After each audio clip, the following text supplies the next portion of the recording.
And a crisis was averted as a deal was just reached between Colombia and the U.S. government, caught in a tense standoff over the weekend when the country's president there refused a U.S. military deportation flight from landing.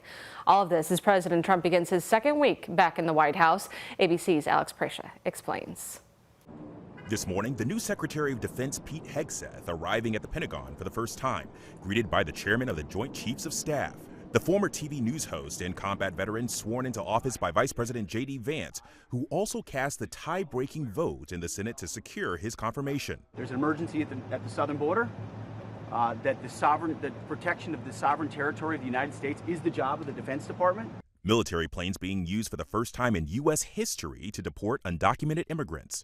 The White House claiming victory this morning after Colombia's president blocked 2 U.S. military planes from landing there over the weekend, turning them away when the planes were already en route. For hours, the two allies locked in a tense standoff. President Trump threatened 25% tariffs on imports.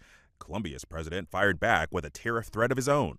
A tariff war could have raised consumer costs for the billions of dollars worth of goods the U.S. imports from Colombia each year, including coffee, crude oil, bananas, and flowers. Overnight, the White House announcing the two sides have reached an agreement vowing to hold off on those tariffs for now. Immigration crackdowns now spanning from Atlanta to Los Angeles. Border Czar Tom Homan joined ICE and DEA agents in Chicago, where officials say they've conducted targeted operations. It's sending a strong signal to the world our border's closed. Alex Prescia, ABC News, Washington.